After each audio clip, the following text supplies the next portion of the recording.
Part 1, Segment 1. Arrival AT HAWTHORNE Mal. EXD HAWTHORNE Mal, Night. The Mal looms in the darkness, a relic of the 1980s, its cracked sign still reading HAWTHORNE Shopping CNTER in faded red neon.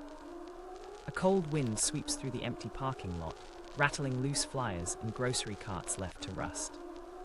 Headlights slice through the mist. A beat-up Chevy Silverado rolls in and parks crookedly near the front entrance. The engine hums for a moment, then dies. Jack Harper, 38, steps out, thermos in hand, wearing a security uniform that doesn't quite fit. His posture is disciplined, the way soldiers stand when they've seen too much. He surveys the Mal with the wary eyes of a man who's faced worse than silence. Inside his truck mirror, a faded photo, Jack in military gear, smiling beside his wife and daughter. He looks at it a beat too long, then he pockets it, grabs his flashlight, and heads toward the glass doors. INT HAWTHORNE Mal, main lobby, Nights. The lobby greets him like a tomb. Only the hum of fluorescent lights breaks the silence, flickering overhead like dying stars. Rows of closed signs and empty storefronts line the corridor. A Christmas banner from decades ago still hangs lopsided. Holiday sale, 1986. Jack exhales, his breath visible in the cold air. He taps his radio. Jack, quietly. Harper reporting in, starting night shift, over. Only static responds. He frowns. The Mal is supposed to have a working radio network, but the silence feels heavier than technical failure. INT Security Office, Night. The office is small, lined with dusty monitors and stacks of unfiled reports. A dull analog clock reads 11:03 p.m. Jack drops his thermos, checks the desk. A flashlight, a clipboard of patrol routes, and a note written in red ink. Welcome aboard, managers in his office upstairs, don't wander into the basement. He mutters under his breath. Jack, good start, real warm welcome. He sits, adjusts one of the monitors. The cameras show static, then grainy angles of the dark Mal, corridors, a food court frozen in time, escalators unmoving. Everything looks wrongly still. Then a soft creak echoes through the hall. He turns sharply, nothing there. INT Mal corridor, Night. Jack begins his first patrol. His boots echo faintly, rhythm steady. His flashlight sweeps across mannequins in darkened store windows, frozen mid-pose, some headless, some smiling too wide. He pauses at one, a female mannequin in a red dress, hand raised in a mock wave. He studies it a second. Jack, to himself, you're my only fan tonight, huh? He moves on. Behind him, the light flickers, and the mannequin's head is now tilted slightly toward him. Jack doesn't see it. INT Manager's Office, Night. The door creaks open to reveal Carl Giyson, 50s, the Mal manager. Tall, gaunt, face pale as candle wax. He sits behind a desk covered in unpaid bills and an old coffee mug that says Best Boss Ever.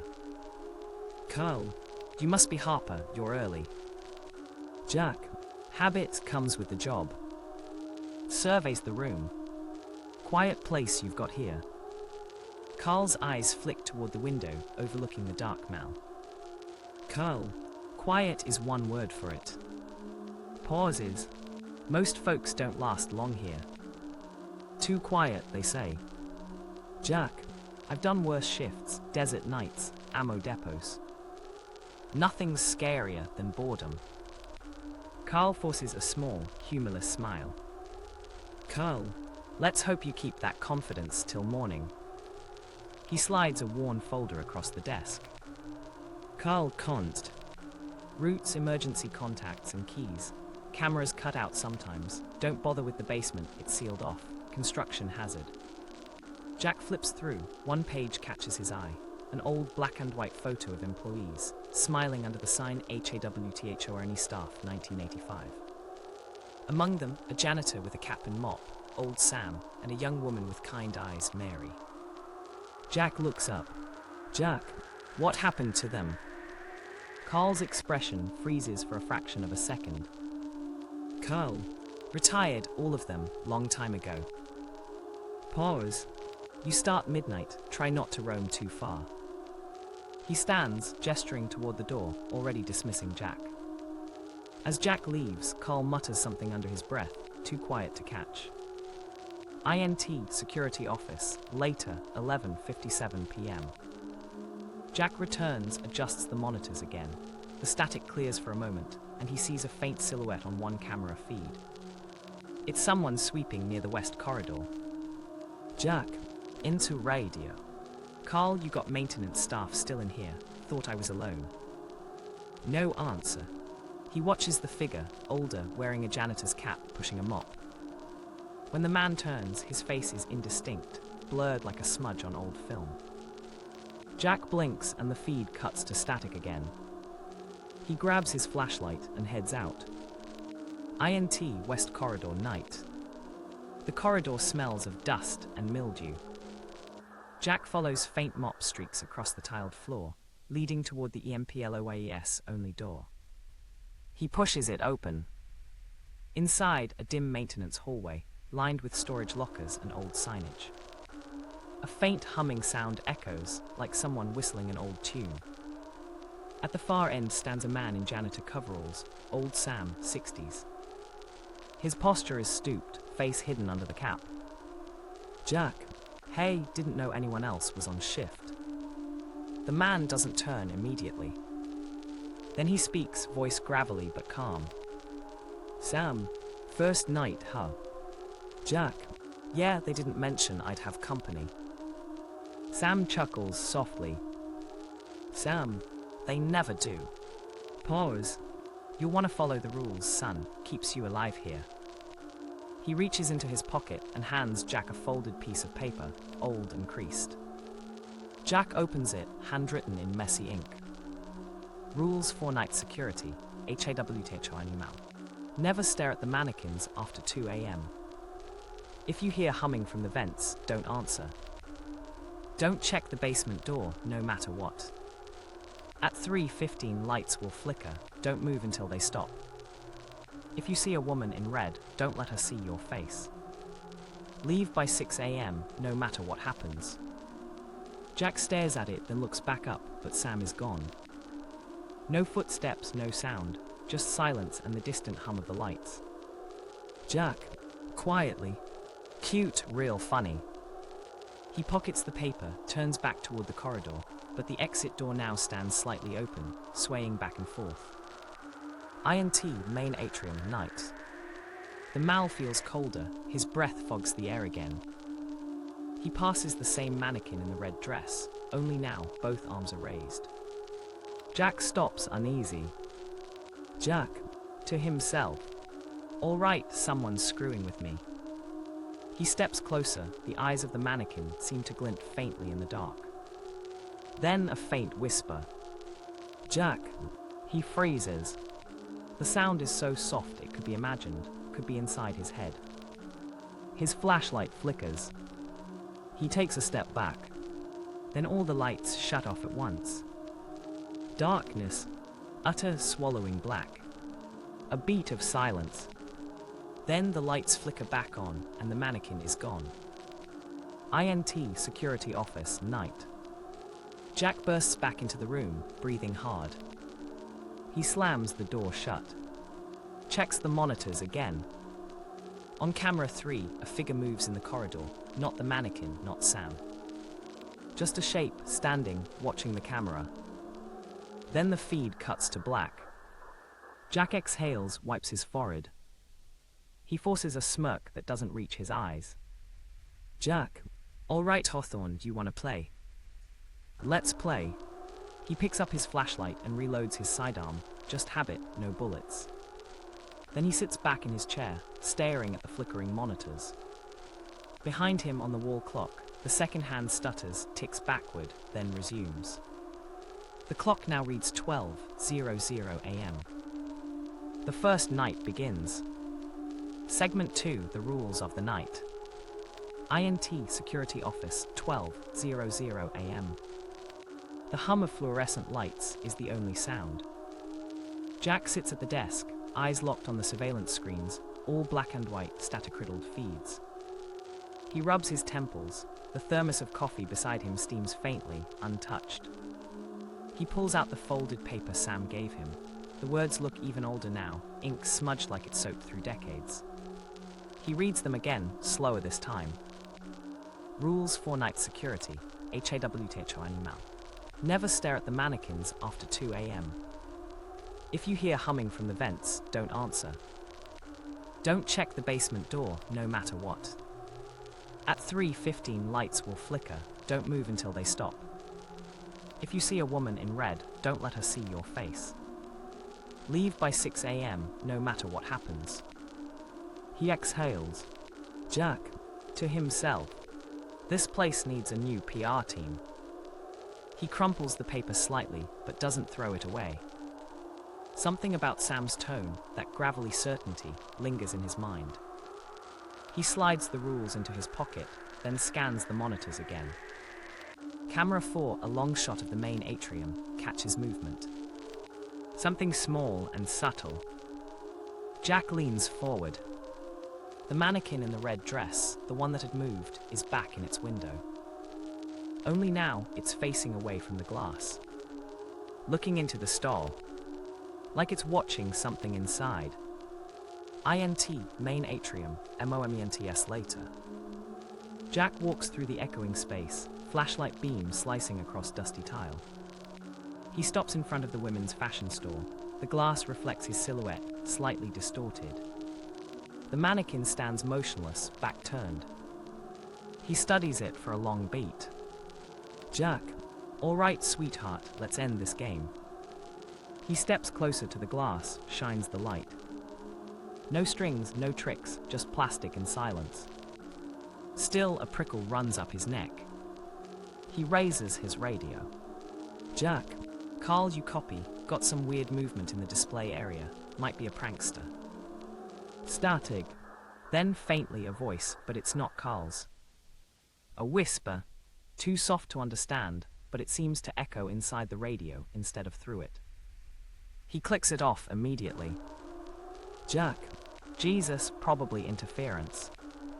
He turns and stops. Down the hall near the food court, a faint humming sound drifts through the air.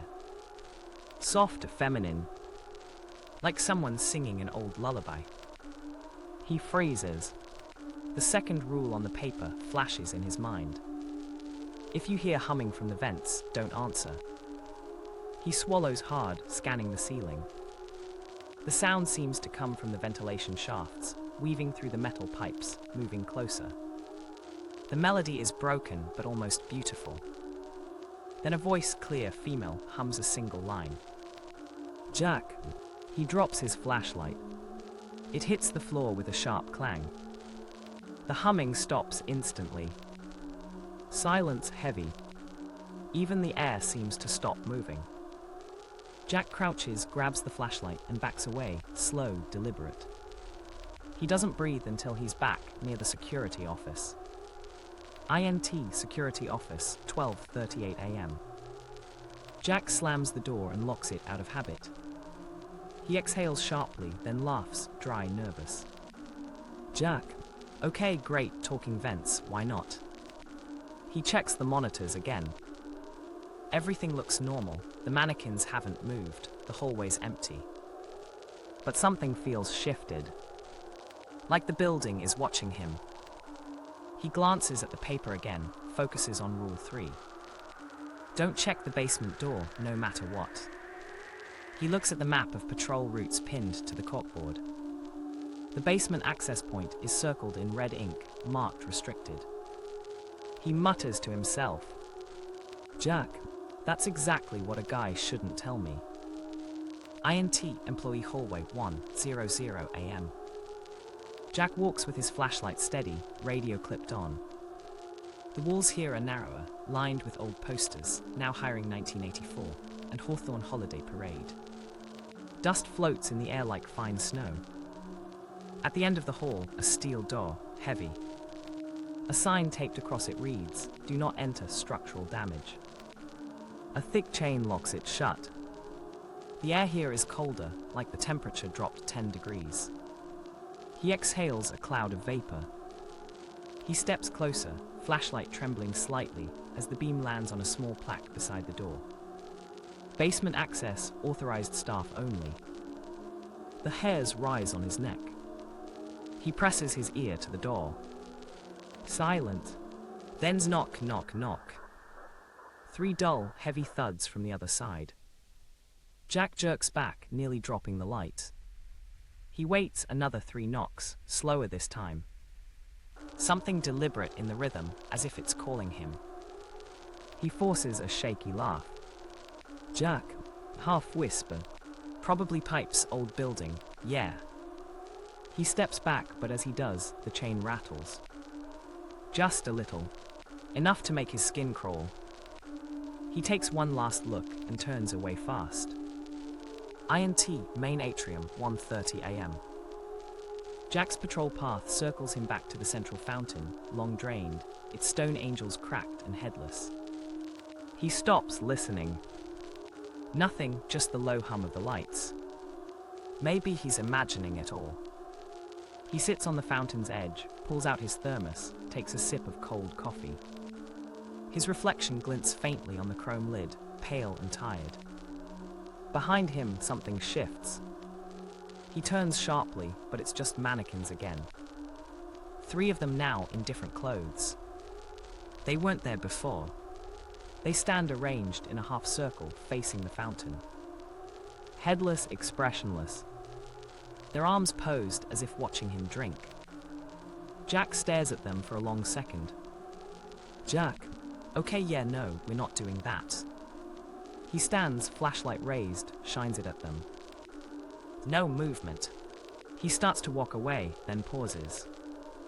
One of the mannequin's hands is raised slightly higher than before. Not a trick of the light.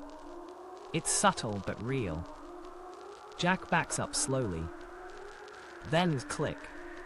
Every light in the mall shuts off. Total blackness. Jack's breath quickens. He swings the flashlight wildly. Its beam catches the mannequins again. They're closer. Right in front of him now, almost touching distance. He steps back, nearly trips over the fountain's edge. Jack. Loudly. I don't know who's doing this, but it's not funny. No answer, just the low, distant hum of electricity returning. The lights flicker back on, and the mannequins are gone. INT Security Office, 2:00 a.m. Jack bursts in again, slams the door, and presses his back against it. His breathing is ragged now, not from fear, but the adrenaline rush of survival instincts kicking in.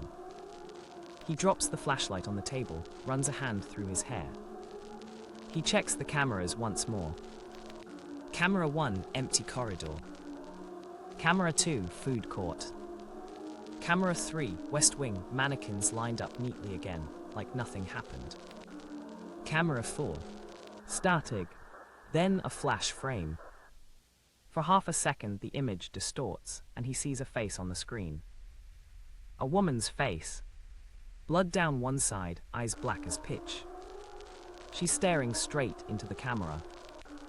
Then's gone. Just static again. Jack freezes, his hand trembles as he lowers the monitor brightness. He sits back in his chair, muttering quietly to himself. Jack. Not real, just tricks, bad wiring. Old cameras, old ghosts, old. Stops. No, not ghosts. The clock on the wall clicks over to 2:01 a.m. The second hand hesitates, then ticks backward once. Jack looks up. All around the office, the fluorescent lights flicker in a steady rhythm, once, twice, 3 times. Somewhere down the hall, faintly, a woman hums that same lullaby again. Jack grips the edge of the desk, knuckles white. The paper with the rules flutters in a sudden draft, like something just walked past. The radio crackles, a burst of static. Then a voice, Sam's voice, faint but firm. Sam, VO. Remember the rules, Jack. Don't talk back to the sound. Jack's eyes go wide. Jack. Sam, where the hell are you? Only static answers, then silence. He stands there, frozen, the hum starting again, louder now, closer. The sound seeps through the vents above like cold air. Jack raises his flashlight, staring at the vent grill. The humming stops. Then a whisper, just 2 words, soft and clear. "You looked." A single drip of blood falls from the vent. Jack steps back, trembling. The air goes still again. Then faintly the wall clock ticks to 2:15 a.m. and the lights dim to near darkness. Somewhere very faintly, the mannequins start to whisper his name. Segment 3, First Disturbance.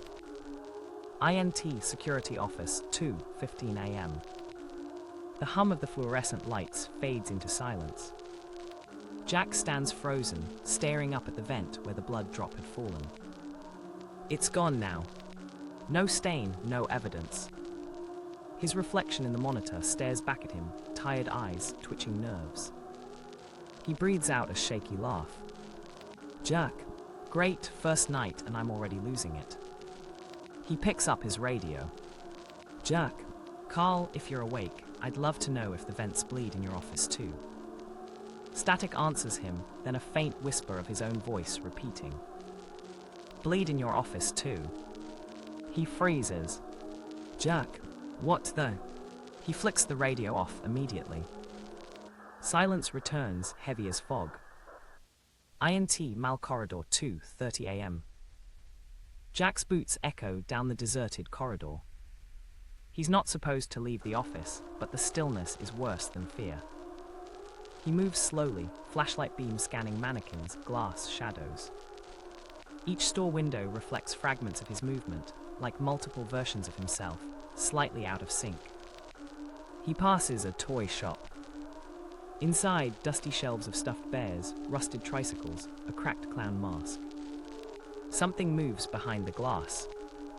A faint shift, like someone stepping out of frame. Jack stops. The mannequin inside, a child-sized one, is now facing him. Its hand raised, palm outward. A childish gesture, a wave. He stares, jaw tight. Jack, Nope, not playing that game tonight. He turns away, but a faint squeal of rubber wheels sounds behind him. Like a tricycle rolling once, then stopping. He whirls around, flashlight beam cutting across the glass. The clown mask now sits on the mannequin's face. A wide grin painted in red. One glass eye cracked, leaking what looks like rusted tears. Jack exhales slowly, backing away, his military discipline barely holding the tremor in his hands. INT Mal West Wing, 2:40 a.m. He moves through the West Wing now, a maze of forgotten stores and half-torn posters. On the wall, a peeling banner reads, Grand Opening, 1985. A sound stops him mid-step. Footsteps. Not echoes, someone else. Measured, heavy. They come from the opposite end of the corridor, steady, deliberate, in perfect rhythm with his breathing. Jack turns his flashlight that way, empty hallway. Then, from behind him, another set of footsteps. Closer. He spins around, nobody there. The lights above flicker twice. The next flicker shows a silhouette at the far end of the hall. Tall, still. The third flicker, gone. Jack takes a slow step back, breathing controlled. Jack, You're just tired, lack of sleep, caffeine, paranoia. Then he sees something ahead, a door slightly open, a faint glow seeping out. It's the old employee lounge. INT Employee Lounge, night. The lounge is a time capsule. Coffee mugs with lipstick stains, a dead vending machine, a corkboard still advertising a holiday party, deck, 24/1986. The TV in the corner suddenly flickers on static snow.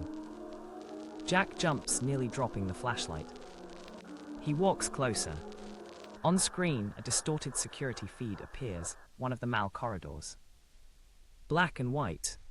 A man in a security uniform walks across the frame. Jack frowns, the timestamp reads 2:37 a.m. right now. He leans in. The man turns slightly toward the camera. It's him. But the face is wrong. No eyes, just dark hollows, bleeding upward like ink. Jack stumbles back, horrified. The static returns, and the TV screen bursts into black smoke, thin and cold like vapor. He rushes out of the lounge, flashlight shaking. INT, Malatrium, 2:45 a.m. Jack stops at the central fountain again, breathing hard. His reflection in the dry basin looks warped, the light from above bending oddly around it. He checks his watch, but the second hand is spinning backward. Fast. He looks up, the Mal clock tower does the same. Time reversing in loops. The lights flicker rhythmically, pulse-like. Somewhere far away, the faint chime of a bell rings, then rings again, backward this time.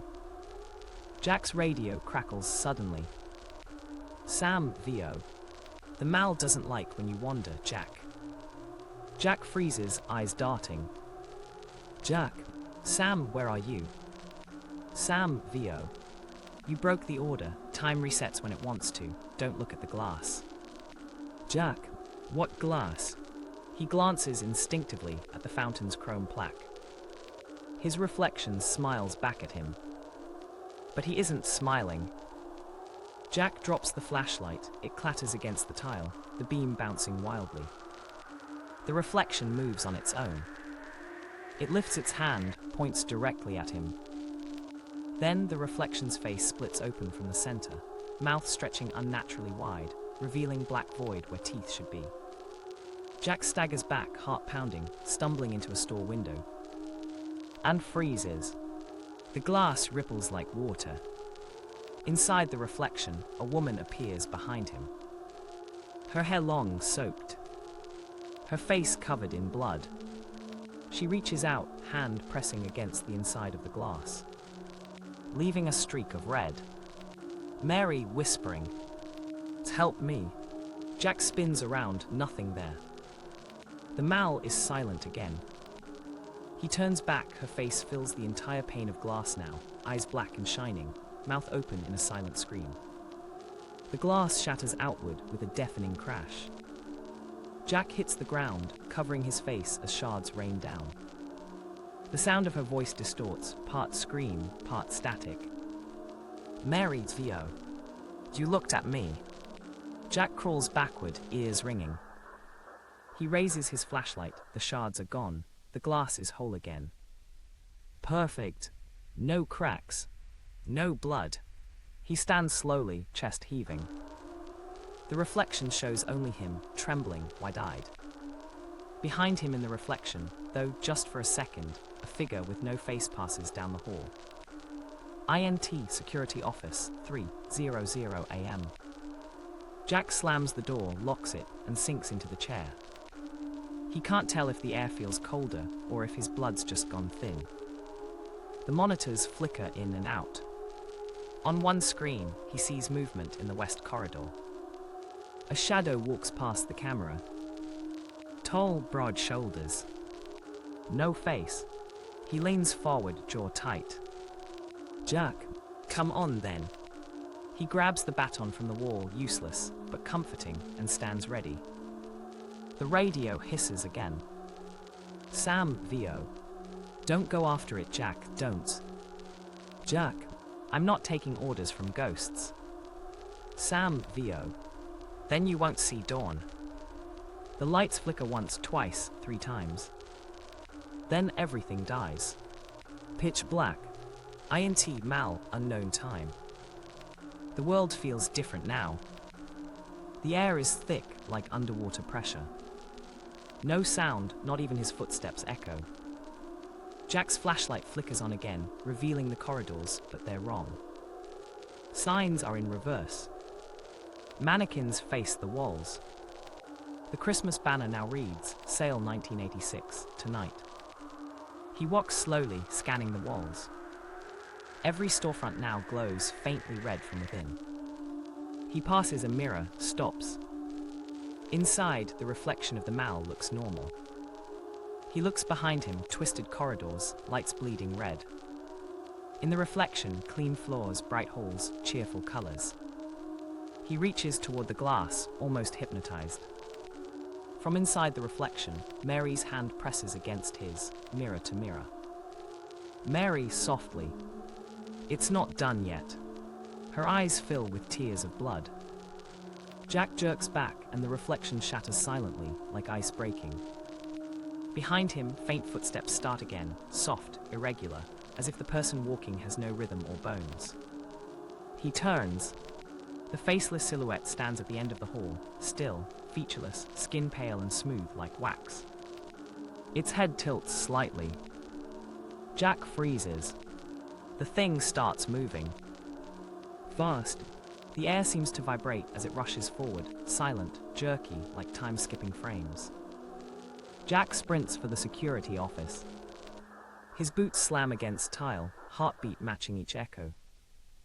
He reaches the office door, slams it shut, locks it, just as the glass wall bulges inward like something pressing against it from outside. The shape of a hand, smooth, faceless, smears across the glass, leaving no fingerprints. Then it's gone. Just faint fog where the hand had been. INT Security Office, 3:14 a.m. Jack collapses into the chair, gasping. The clock ticks softly. 3:14's 3:15. Every light in the building flickers violently. Jack remembers the rule. At 3:15 lights will flicker, don't move until they stop. He grips the desk, muscles rigid. The lights flash faster, almost strobing now. Shapes appear in the intervals, silhouettes in the doorways, mannequins twisted, faces smiling too wide, Sam standing behind him for a single frame. Jack doesn't move, doesn't breathe. The lights stop. Everything goes still. The clock ticks once. 3:16 a.m. Jack exhales shakily. He's alive for now. He looks at the paper again. One of the lines has changed, written in fresh red ink. You've been seen. Jack drops the page. In the dark monitor reflection, something stands behind him, faint, feminine, with long black hair. Then's gone. The hum of the lights resumes. Part 2, Segment 1. The WHISBING MANNEQUNS. INT Security Office, Night 2, 11:48 p.m. Jack's hands tremble as he pours instant coffee into a chipped mug. Steam curls upward, pale against the flickering ceiling light. The air feels heavier tonight. Even the silence seems to have learned how to breathe. He sits down, flips open the incident report book. Page 1 is blank, just like last night. He scrolls. Night 2 returned, I shouldn't have. He looks up at the monitor feeds. 12 cameras, 12 different hallways. All perfectly still, except one. Camera 7, toy shop. Something's off. One of the child mannequins is turned toward the camera now. It wasn't last night. Jack zooms in. The image fuzzes, then clears. The mannequin's small plastic hand is raised again. That same wave. But now its head tilts slightly to the right. As if listening. Jack exhales through his nose. Jack, you've got jokes, huh, Sam, moving props around now. Static crackles in his earpiece. Sam, VO. Haven't touched a thing, not tonight. Jack flinches. Jack, use your back. Sam, VO. Never left, you just stopped hearing me for a while. Jack, yeah, well, you didn't exactly help last night. Sam, VO. I warned you not to look at the glass. Jack rubs his temples. Jack, and what the hell is it? Static again. Then, Sam, VO. You'll say soon, they always do. INT Mal Corridor, 12:10 a.m. Jack makes his patrol, flashlight steady this time. The Mal feels subtly rearranged, like someone dragged every store 2 inches to the left. He passes a clothing boutique. The mannequins are dressed in faded 80s fashion, their poses oddly human. He shines the light on one, a tall female mannequin in a red dress, her mouth painted into a faint smile. He moves the beam away, then back. Now the mannequin's head is turned toward him. He steps back, throat tight. Jack, All right, that's enough. He circles the display, no mechanisms, no wires. He raises the radio. Jack, Sam, you seeing this on camera, the one's in. The mannequin's arm snaps upward mid-sentence, crack, joints bending like real bone. Her plastic hand now points directly at him. Jack stumbles back, heart hammering. Jack, Sam. No reply, just a faint whisper, not through the radio, but from the mannequin's mouth. Don't move. Jack freezes. The mannequin's head tilts again, jaw creaking open slightly. He's behind you. He turns instinctively, flashlight slicing the dark, nothing. When he looks back, every mannequin in the store window now faces him. INT, service corridor, 12:25 a.m. Jack moves fast now, flashlight jerking. He rounds a corner and stops cold. The service corridor is lined with mannequins. Dozens of them. Different sizes, genders, eras, all facing the wall. He exhales. Jack, What kind of sick joke? He steps past them slowly. The shadows on the wall seem slightly delayed, moving a fraction after he does. He feels one brush his sleeve. Just static, just nerves. Until a small voice behind him whispers, "Don't go." He turns. One mannequin, a child-sized one, has turned its head halfway toward him. Its plastic eyelids half lowered, as if sleepy. He backs away. The rest begin turning one by one, necks creaking in a wave. Now they all face him. Jack bolts down the corridor, breath shallow, the sound of scraping plastic echoing behind him. INT, security office, 12:40 a.m. He slams the door shut and checks the monitors. Every hallway feed now shows mannequins. Standing in lines, facing the cameras. In one feed, the west atrium, the mannequins are positioned in a circle. In the center of that circle, a single chair. Empty. Then the lights in that feed flicker once, and someone is sitting in the chair. Jack leans in. It's a man, head slumped forward, arms tied to the sides. He zooms in, the man's uniform matches his own. The figure looks up. It's Jack, bleeding from the eyes. The feed cuts to static. INT, employee lounge, 1:03 a.m. The smell hits him first, like old rubber and formaldehyde. The vending machine hums faintly, a single bulb inside flickering like a heartbeat. Jack sits on the edge of the old couch, shaking, staring at the holiday party poster again. There's something new on it tonight. A fresh ink mark, words scrawled in red. Everybody stayed after closing. He hears faint humming. Children's voices, distant. He turns, the old TV flickers on again. A home video this time. Grainy VHS footage, a Christmas party inside this very lounge. Employees laughing, a man in a security uniform, younger, cleaner cut, handing out gifts. Jack leans closer. The man's name tag reads Sam. He stares. It's him, alive, smiling. The camera pans to the group behind him, mannequins sitting among the workers, stiff but posed like guests. No one seems to notice. The footage wobbles, then freezes on Sam's face. His eyes begin to blade on screen. Sam from TV. I told you not to come back, Jack. The screen goes black. INT, West Atrium, 1:20 a.m. Jack approaches the atrium cautiously. The fountain is filled with something thick now, black water, rippling although there's no pump running. The mannequins stand around it, forming a half circle this time. All facing him.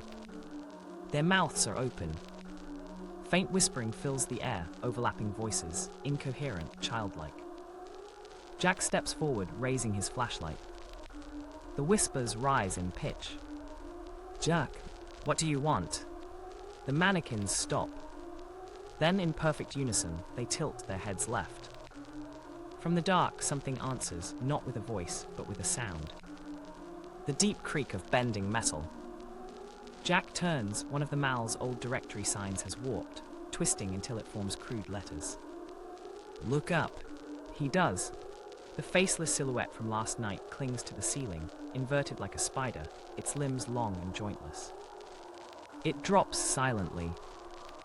Jack dives aside as it hits the floor, no impact sound, just a flicker of lights.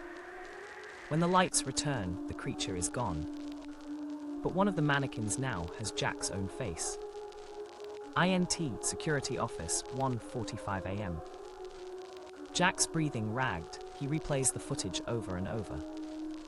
The mannequin's face, his face, stares blankly back at him in every frame. When he slows the tape, he sees its lips moving. He isolates the audio, faint, layered whispers emerge. We remember. Stay with us. You belong here. Then faintly, a child's laugh. The screen freezes on the mannequin's face, and its eyes suddenly blink. Jack jumps back, chair crashing. The power cuts out again. INT Mal, unknown time. He's out in the halls again, moving fast through darkness. The emergency lights pulse every few seconds, cold, clinical flashes of white. Each time the light returns, the mannequins are closer. First 10 feet away. Then 6. Then 3. By the fourth pulse, they're all around him. Jack swings the flashlight wildly, nothing but plastic faces. Until one turns its head and speaks in his own voice. You shouldn't have stayed. The others follow, overlapping, each mimicking his tone, a chorus of him. You shouldn't have stayed. You shouldn't have stayed. You shouldn't have stayed. He drops to his knees, covering his ears. Jack, Stop it. The lights die. Silent. Then one whisper, softer, right beside his ear. You were never meant to leave. INT Security Office, 2:33 a.m. The power flickers back. Jack sits slumped in the corner, blood trickling from one ear. He stares at the monitors. Every feed now shows him sitting in different rooms. Different versions of himself, one packing, one screaming, one hanging motionless from the ceiling. He whispers to himself, Jack, it's not real, it's not real. On the desk lies his shift report. A new line written beneath his note from earlier, not in his handwriting. Night 3 will finish what began. He looks at the clock. 2:34 a.m. The second hand isn't moving. It's waiting. Segment 2, the loop. INT Security Office, 2:34 a.m., or is it? The clock hand ticks forward once, then back. Forward again. Then stops. Jack stares at it, eyes glassy. The sound of the ticking seems louder than before, like a heartbeat echoing through metal. He checks the monitors again, all black. No signal, no light. Just a faint static hum. He mutters, Jack, come on, you damn thing. He bangs the side of the monitor. All screens flash at once. For half a second, he sees something that doesn't make sense himself, asleep in the chair. He blinks, the image is gone. The monitors are clear again, showing normal hallways. But when he looks up from the screen, his coffee mug is missing. He hears it shatter behind him. He turns, the mug lies in pieces, just where he saw it break last night. Jack freezes. Jack whispering, no, not again. He checks the wall clock again. 2:34 a.m. INT hallway, MOMENTS later. Jack walks the corridor, flashlight steady. The air feels too still, heavy, like it's holding its breath. His own footsteps echo, but one extra step follows each of his, a half-beat late. He spins around, no one. Then, faintly, a voice. You've already done this. He raises the flashlight and finds himself staring into a security mirror. His reflection looks back, but not in sync. It moves slower, like an echo. Jack, What the hell are you? His reflection mouths the words a few seconds later. Then, in perfect silence, it smiles. The fluorescent lights buzz, and the mirror flashes white. For an instant, he sees another version of the mall, brightly lit, filled with Christmas decorations, music, and shoppers walking. Then darkness again. Everything exactly as it was. INT Security Office, time unknown. Jack returns to his desk. The report book is gone. In its place, an old VHS tape. Labeled in fading marker. Hawthorne Mal, DSC 23, 1986. He inserts it into the player. The footage shows a younger man in a security uniform, sipping coffee. The timestamp on screen reads 2:34 a.m. Jack leans closer. The man looks exactly like him.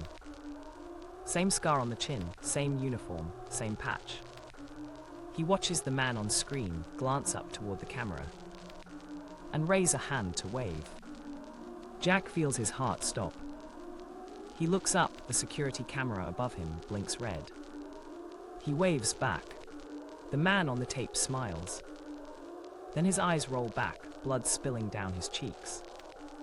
The tape cuts to static. Jack rips it out of the player.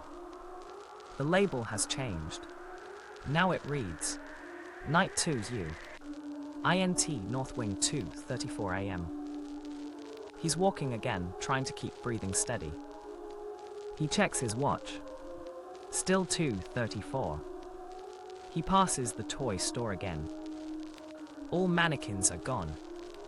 He moves faster. The next corridor, same. Empty storefronts, dark glass, but something feels present. He turns a corner and freezes. Jack, a horse. No. Ahead of him he is walking, same flashlight, same pace, same angle. The man turns the same corner at the same time, like a mirrored copy. Jack follows, heart racing. The other him doesn't react, doesn't look back. Until Jack whispers, Jack, "Hey." The figure stops, slowly turns his head. The face is featureless. Smooth skin where eyes and mouth should be. Then the lights cut again. INT, unknown room, unknown time. Jack wakes on the floor, head throbbing. He doesn't remember falling. There's light coming from a single hanging bulb. Around him, dusty mannequins in suits and dresses, seated like an audience. In front of him, an old CRT television flickers to life. The image is live, security, feed from the same room he's in. He can see himself on screen, surrounded by mannequins. Then, one by one, the mannequins on screen turn their heads toward the camera. But in the room, they do not move. Jack steps backward, trembling. The version on screen keeps standing still, staring straight ahead. But then it slowly lifts its arm. Jack looks at his own hand, it's not moving. The one on screen waves. He runs. INT East Hallway, continuous. He bursts out into the hall, panting. His flashlight flickers, the beam catches movement ahead. Someone, a woman, walking slowly across the corridor. Long hair, head bowed. Jack freezes. Jack, Mary. She stops. The sound of her breathing fills the hall. He steps forward carefully. Jack, What do you want from me? Her voice is soft, trembling. You never helped me. He blinks. Her face lifts. One eye missing. Mouth split open in a red, eternal scream. Jack screams back and fires his flashlight at her. The beam cuts through thin air. She's gone. The only sound left is the ticking of the clock again. He checks his watch. 2:34 a.m. INT Food Court unknown. The sound of dripping water echoes through the vast, empty space. Plastic chairs overturned. Ceiling tiles warped from decades of neglect. Jack sits at a table, staring into nothing. He whispers, Jack, "Okay, think. If time's looping, maybe there's an anchor point, something constant." He looks at the vending machine. The same one from last night. Same flickering light. He walks toward it slowly. Inside, among the candy bars, there's a folded piece of paper. He hits the glass. It falls. He reaches into the slot, pulls it out. The handwriting is his. "You can't fix it, you were always meant to stay." The lights in the food court dim, one by one. Jack's breathing quickens. He looks up, the vending machine light is now blood red. The glass reflection shows not one Jack, but three. All standing behind him, motionless. INT security office, again. Jack stumbles in, slamming the door shut. He checks the cameras, all 12 feeds frozen at the same timestamp, 2:34 a.m. But each feed shows a different moment of his night. Camera 1's him entering the mall. Camera 4 talking to Sam. Camera 8 running from the mannequins. Camera 12 screaming in the hallway. He realizes all of it every night. Every step is still happening right now. He whispers, Jack, "It's all one night, it never ended." The speakers crackle. "Sam, VO. You're learning." Jack looks up at the ceiling speaker. Jack, "What is this, Sam? Why me?" "Sam, VO. You stayed when they didn't." The Mal remembers the loyal ones. Jack, "You're not real." "Sam, VO. Neither are you." INT hallways later. Jack runs. Every corridor looks the same, looping back into itself. He passes the same broken fountain 3 times. Same trash bin, same sale ends today poster, fluttering in wind that shouldn't exist. He stops, gasping for breath. He tears the poster down, behind it, scratched into the wall. "Help Mary." He touches the letters, still wet. He hears humming again. Mary's voice. He follows it, against every rule Sam gave him. The melody winds through the halls, soft, sad, almost beautiful. It leads him to a rusted elevator at the far end of the mall. A "Do Not Enter" sign dangles from the handle. The humming grows louder. Jack swallows hard and steps inside. INT elevator continuous. The lights flicker. The button panel glows faintly, only one button works. B. Basement. The sealed floor. Jack presses it. The doors slide shut. The hum turns into words. "We waited for you." The floor trembles. He feels the elevator rise instead of descend. He looks up, the display reads 234. Not a floor number, a time. Then everything stops. The doors open. INT HAWTHORNE Mal, Christmas 1986. The air smells of cinnamon and pine. Holiday music plays softly. Shoppers walk past him laughing, carrying bags. Everything is alive. Jack stands frozen, breathing fast. A man in a security uniform, Sam, young again, walks by and tips his cap. Sam, younger. "Night shift, huh? Tough one tonight." Jack grabs his arm. Jack, "Sam, listen, you have to get out. There's a massacre coming." Sam just laughs. Sam, younger. "You okay, buddy?" Then the mall lights flicker red. Screams echo through the corridors. Gunshots. Blood on tile. Jack watches helplessly as the scene replays. Sam falling, Mary screaming, faceless shadows spilling from the basement. He runs toward her, reaching out, but every step slows, as if running through tar. Her hand reaches back, fingertips brush his. And the scene freezes. INT security office, back to present. Jack wakes, gasping. Sweat pouring down his face. The VHS tape is in his hand again, but now the label reads December 24, 1986, continuing. He looks at the clock. 2:34 a.m. The second hand moves backward. Segment 3, the violation. The air inside the Hawthorne Mall had changed. It wasn't just cold anymore, it felt wrong.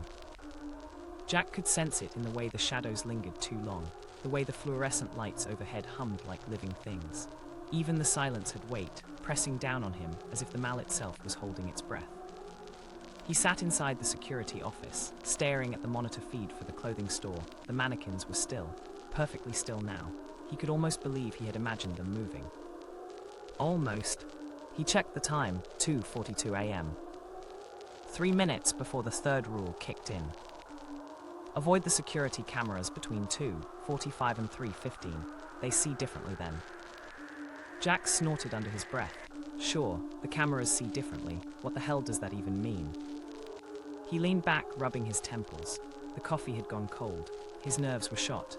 Every sound made him twitch, the pop of the ceiling light, the low creak of air vents, even the faint buzz of the monitors. He should have just stayed in the chair, ignored the rules, and waited out the night. But something in him, the soldier part, didn't like taking orders from ghosts. He looked up at the monitor labeled Cam 7, Atrium, West Wing. A figure was standing there. At first he thought it was Sam, same hunched shape, same mop handle resting on his shoulder. But when the figure turned its head toward the camera, Jack's stomach dropped. The face was a blur, a smear of grey static. No eyes, no mouth, just blank. He blinked and leaned forward. The figure was gone. Only the mop remained, lying across the floor. Not funny, Jack muttered. Not. The monitor glitched again, a flash. For half a second, he saw his own face staring back from the atrium feed. Same uniform, same flashlight, same expression. The doppelganger mouthed something he couldn't hear, and then the screen went black. Jack slammed his palm against the console. What the hell? When the screens flickered back to life, every camera was filled with his reflection. Different angles, same man, Jack Harper, standing in every hallway, every store, every floor, staring directly into each lens. It was 2:46 a.m. He had violated Rule 3. The lights in the office died. Total darkness swallowed the room. Jack's flashlight cut through the void with a trembling beam. He backed away from the monitors, heart racing. The glass windows around him reflected dozens of faint shapes, figures that weren't moving, but watching. He turned toward the hallway, intending to get the hell out. That's when the radio on his belt crackled to life. Jack, you shouldn't have looked. It was Sam's voice, hoarse, quiet, and echoing with a static undertone. Jack froze. Sam, where are you? What's happening? They know now. The Mal remembers your face. The transmission ended with a shriek of static, so loud it nearly burst the speaker. Jack ripped the radio off and threw it onto the desk. His pulse thudded in his ears. Something brushed against the office door. A soft, slow dragging sound, like fingertips trailing down metal. Jack turned the flashlight toward it. The handle twitched. He held his breath. Then came a whisper, low, almost inside his head. Jack. The voice was hers. The crying woman. He stumbled backward, flashlight beam darting around the room. The sound came again, closer this time, accompanied by soft knocks on the glass. Tap, tap, tap. He swung the light toward the sound and nearly dropped it. On the other side of the glass stood a figure in a torn, blood-stained dress. Her hair hung over her face in wet clumps. The reflection of his flashlight caught one side of her face, mangled, skin torn from cheek to jaw, one eye a black hollow. Mary. He recognized her from the police reports he'd skimmed earlier. Mary Holloway, age 27, one of the victims of the 1986 massacre. She lifted her hand and pressed her palm against the glass. The tips of her fingers bled, the blood smearing in long streaks down the pane. Jack stumbled back, trying to remember the next rule, but his mind was fog. Panic had taken over. He glanced at his watch, 2:50 a.m. Still 25 minutes until whatever this camera hour ended. He had to move. He grabbed his flashlight, bolted out of the office, and ran down the corridor toward the maintenance wing. The sound of footsteps echoed behind him, bare feet slapping the tiles. He didn't look back. Every storefront he passed flickered with movement. Mannequins twisted toward him, heads rotated with faint creaks. Their lifeless faces turned to follow his sprinting form, plastic hands twitching like muscles beneath skin. The Mal was waking up. He turned a corner and stopped dead. Ahead of him, a second Jack Harper was walking toward him from the opposite direction, flashlight in hand. The same uniform, same face, same fear in his eyes. Both froze. The doppelganger spoke first, same voice, but hollow, delayed by a heartbeat. "You weren't supposed to see me yet." Jack raised his flashlight like a weapon. "Stay back." "You broke the rule, Jack. Now I'm real." Its smile spread unnaturally wide. The skin at the corners of its mouth tore slightly, stretching. Jack's instincts took over. He lunged forward, swinging the flashlight. It passed through the figure like smoke. The doppelganger's face dissolved into static, and suddenly the entire hallway pulsed red, as if drenched in blood light. He fell backward, landing hard. His vision spun. Somewhere behind him, the loudspeaker system crackled to life with an old, cheerful jingle, the kind Mals used to play during closing hours. "Thank you for shopping at Hawthorne Mal." The voice was warped, slowed down, monstrous. Jack crawled to his feet and stumbled toward a stairwell. He wrenched the door open and slammed it behind him. The jingle faded, replaced by the echo of footsteps from above. He looked up. The stairwell stretched higher than it should have. 10 floors, 20. The architecture didn't make sense anymore. He took a step back and saw movement below. The faceless figure from the camera feed was standing at the bottom of the stairs, looking up at him. No features, just smooth, pale skin and a head tilted slightly, like a curious predator. It started climbing. Jack bolted upward, skipping steps, gasping. His legs burned. He didn't dare look back again. He could feel it getting closer, could hear the sound of flesh dragging along metal. He burst out onto the second floor. The Mal lights flickered wildly now, casting everything in strobe flashes. At the end of the corridor stood Sam. "Sam," Jack shouted, "what the hell is going on?" The janitor shook his head slowly. "You looked when you shouldn't have, son. You let them in." "Them?" Sam's eyes were different now, solid black like oil. "You broke the rule. Now you belong to Hawthorne." Jack stepped back. "No, I'm getting out. I'm done." Sam's grin widened too wide, stretching ear to ear. His voice layered over itself, dozens of tones speaking as one. "No one leaves after breaking the rules." The walls shuddered. Every shop window exploded outward in a chorus of glass. A gust of cold, rotting air swept through the corridor, carrying whispers, hundreds of them, chanting his name. "Jack, Jack, Jack." He turned and ran through the shattered atrium, past frozen mannequins and overturned chairs, until he saw the glowing exit sign at the far end. He was almost there when the floor beneath him rippled like water. He tripped, hitting the tiles hard. When he looked up, the reflection in the polished floor wasn't his. It was the other Jack, smiling back, hand pressed against the floor like a mirror's surface. The doppelganger mouthed one word. "Stay." A pale hand burst up through the reflection, grabbing his wrist. Jack screamed, tearing free just as the surface shattered like glass. He stumbled to his feet and sprinted through the exit doors into blinding white light. Jack woke up on the floor of the security office. The monitors were back to normal. The hallway was quiet. It was 3:16 a.m. He looked at his trembling hands, his dirty uniform. The blood streaked on his wrist where the reflection had grabbed him. The radio crackled again.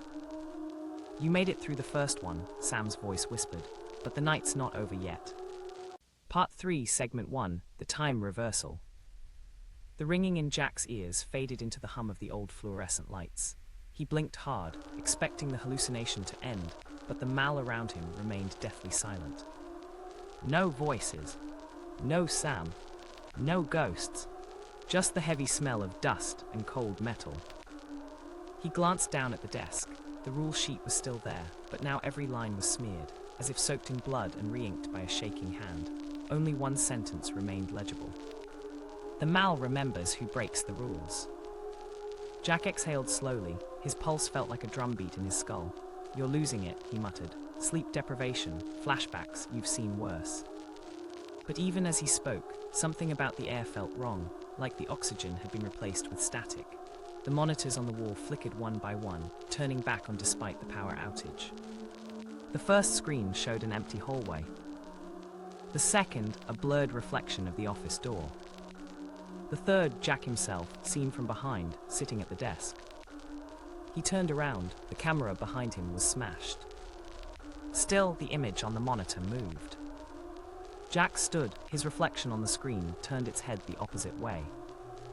Then the reflection spoke, its voice deep, warped, like something vibrating beneath water. "You can't leave, Jack." Jack's skin prickled. He backed away, knocking into a file cabinet. "Who are you?" The reflection smiled faintly. "Do you already know?" The sound of footsteps echoed in the hall. Slow, deliberate, echoing off the concrete like the steps of someone who didn't need to hurry. Jack grabbed his flashlight and opened the office door. Nothing. Just the long, dim corridor stretching into the dark. He stepped out cautiously, light trembling in his grip. Something metallic clattered behind him. He turned and froze. The office door had vanished. In its place was a glass storefront filled with mannequins. They were posed mid-motion, as if frozen in terror. A few had their arms raised, others were crouched, shielding invisible children. Their eyes, painted black dots, seemed to follow him. He tried to steady his breathing. "Just a dream. You're still asleep at the desk, that's all." Then one of the mannequins twitched. Its hand moved an inch, then another. Plastic fingers scraping faintly against the glass. Jack lifted the flashlight. "Don't move," he whispered, unsure why he said it, as if the thing could obey. A sound came from within the store, a faint music box tune, out of tune and slowing down. The mannequins' heads turned toward the noise, all at once. The tune distorted into static, then a voice layered over it, Mary's voice, faint and trembling. "He's in the walls now, Jack. You let him out." Jack took a step back. "Mary." The glass of the storefront rippled like water, then cracked. A long, blackened hand shot out through the glass, missing Jack by inches. The flashlight fell, rolling across the floor. He dove to grab it, but when he looked up, the hand was gone. The mannequins had moved closer, crowding the inside of the display like a wall of faces. Something else stood behind them, tall, faceless, motionless. The entity. Jack stumbled backward, tripping over a fallen sign. He turned and ran, heart pounding so hard it drowned out his thoughts. The mal shifted around him as he sprinted, storefronts changing, hallways looping, the sound of his own footsteps doubling back on him like echoes from another direction. He stopped, panting, and pressed his hand against the cold tile wall. Think, damn it, think. The rules, there had to be something in the rules. He pulled the sheet from his pocket, unfolded it, and found 2 new lines written beneath the old ones, fresh ink still glistening wet. Rule 11, do not destroy what remembers. Rule 12, the rules end when you do. He swallowed hard, what remembers. A voice behind him answered, calm and close. Everything. Jack spun around and there was Sam. Or at least something wearing Sam's face. His eyes were hollow now, black pits filled with movement. His uniform was scorched, his skin peeling at the edges like burned film. He held a mop handle like a walking stick, tapping it softly against the floor. Sam, Jack said slowly, you're dead. Sam smiled faintly. We all are, Jack. Some of us just haven't realized it yet. Jack stepped back. What the hell are you? The same thing you're becoming. For a moment, the entire mal went still. The air vibrated. The lights dimmed to a faint, pulsing red. Sam's voice dropped to a whisper. The mal doesn't haunt you, Jack. It remembers you. Every breath, every scream, every rule you broke, it's part of you now. He tapped the floor again. You wanted to know the truth. The massacre wasn't the beginning, it was the reset. Jack shook his head. No, you're lying, you're just another ghost. Sam's grin widened unnaturally. Then why do you bleed like one? Jack looked down and saw blood dripping from his hands. He stumbled backward, gasping, the flashlight shaking wildly. Stop it! But when he looked up, Sam was gone. Only the mop remained, standing upright in the middle of the corridor, dripping with dark, thick liquid. The lights flickered once. Twice. Then faintly through the intercom, a whisper that was Sam, was Mary, wasn't human. Rule 13.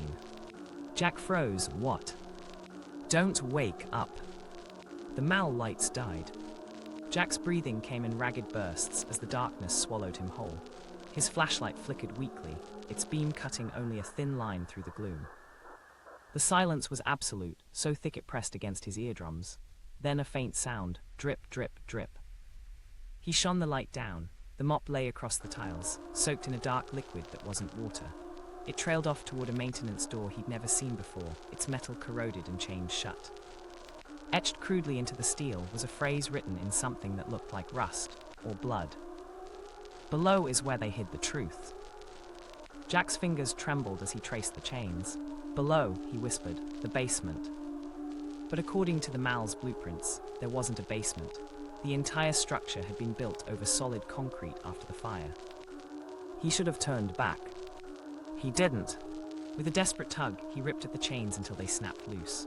The door groaned open, exhaling a gust of air that smelled like mold, old smoke, and rot. A staircase descended into pitch black. He aimed his light downward and froze. Faint shapes lined the walls, almost human, but melted together like wax figures caught mid-scream. Their mouths hung open, silently howling. Jesus Christ, Jack muttered. He descended. Each step echoed like a heartbeat. The deeper he went, the colder it became. At the bottom, the stairway opened into a wide, cavernous chamber. Rows of mannequins, or bodies, stood in neat formation. Some wore mal uniforms. Others wore old clothing from the 1980s, scorched and fused with plastic. Their faces were gone, replaced by smooth glass masks that reflected his own terrified expression. A low hum filled the air. It wasn't mechanical, it was alive. Then he saw it. In the center of the room, a massive, pulsating mass of wires, limbs, and plastic, like the mal itself had grown an organ. Embedded within it were bones, store signs, fragments of broken security monitors. The screens flickered on and off, showing scenes from the mal's past. Families shopping, kids laughing, the day of the massacre, looping endlessly. Jack staggered forward, hypnotized. On one of the screens, he saw himself, entering the security room hours earlier, but in the reflection on the glass, something else stood behind him. A shape. Tall. Featureless. Watching. He reached out to touch the monitor. It flickered, then switched to a grainy feed of a woman trapped inside a small, dark room. She was pounding on a door, crying out. Please, someone, help me. Jack's heart seized. Mary. The camera zoomed closer. Her face was pale, terrified, but unmistakably hers. She turned toward the lens, eyes wide. Jack, don't come down here. Then the screen went black. He staggered back, tripping over something on the floor, a pile of old employee ID badges, all burned at the edges. One name caught his eye. Mary H., Assistant Security. Jack froze. Mary hadn't just been his colleague. She'd been on shift the night of the massacre. He turned toward the pulsing mass again. Something within it shifted. A faint whisper echoed in his head, not through his ears, but inside his skull. We remember her, we kept her. Jack screamed, what are you? The answer came not as words, but as a rising wave of static and low, guttural sound. The mass began to pulse faster, its screens flickering wildly, until they all showed one image. Jack's own face. Then the lights snapped off. Total darkness. Something moved behind him. Jack froze, his pulse thundered in the darkness. He couldn't hear footsteps anymore, just the slow, deliberate sound of breathing. It wasn't his. He swung the flashlight around, but the beam was weak, sputtering like it was afraid of what it might reveal. The walls seemed to crawl closer, their surface glistening with condensation, or something thicker. Then a voice whispered directly behind him. You shouldn't have opened the door. Jack spun, swinging the light. Nothing. The breath came again, now in front of him. He shone the flashlight forward, onto Mary. She was kneeling beside the mass of wires and flesh, her hands trembling, face streaked with grime. Her eyes glowed faintly in the light, two glass marbles that reflected the pulsating red glow of the chamber. Mary, he breathed, you're alive. She looked up at him, expression distant, half sane. Alive, she whispered. That's not what it calls it. Jack knelt down. We can get out of here. Whatever this thing is, we'll burn it. We'll. Mary's voice broke into a laugh that turned into a sob. Burn it, Jack, we are it. Before he could respond, the walls began to shift, groaning, twisting like muscle tissue under strain. The floor vibrated beneath them, and the mound of flesh and metal pulsed like a beating heart. Jack aimed his flashlight at it, then froze. The screens embedded in the mass began to flicker again. Each showed him, standing exactly where he was now, but from different angles, different timelines. In some, he was screaming. In others, he was lying still. In one, he was laughing. Stop, he whispered. Stop showing me this. The voice of the entity came from everywhere and nowhere, deep, echoing, like a chorus of whispers buried in static. You broke the rules. You woke what remembers. Now you must take their place. Jack shook his head violently. I'm not part of this, I didn't. The ground beneath him split open. From within the crack, dozens of hands, mannequin, skeletal, human, reached out, grabbing his ankles. He struggled, kicking free, but they clung with inhuman strength, dragging him toward the pulsing mass. Mary screamed, longing to pull him back, but as the light hit her arm, he saw it wasn't entirely human anymore. Plastic seams ran beneath her skin, faintly glowing like molten veins. Mary, your arm. She looked down almost calmly. It's already happening. It never stops once it starts. Jack thrashed harder. Help me. Mary's eyes flickered between him and the core. Her voice cracked. I'm sorry, Jack. It needs someone to remember. He froze. What? The mal forgets if no one's left. The hands yanked harder, dragging him into the mass. The screens above him flared white, blinding. Mary pressed her palm against the slick surface, whispering, I'll keep it quiet this time.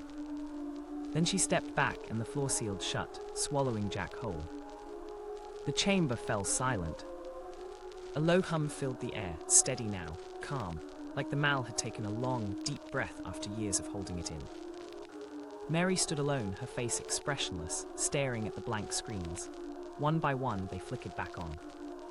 The camera feeds showed the mal above, empty corridors, flickering lights, the office door slightly ajar. On one of the monitors, Jack appeared again, sitting in the security office chair, staring into the camera. His uniform was clean, his face blank. He reached out toward the lens and adjusted it slightly, then looked straight into it.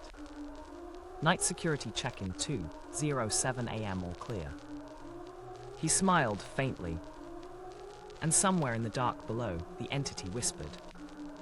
The mal remembers. The intercom clicked on with a faint hiss.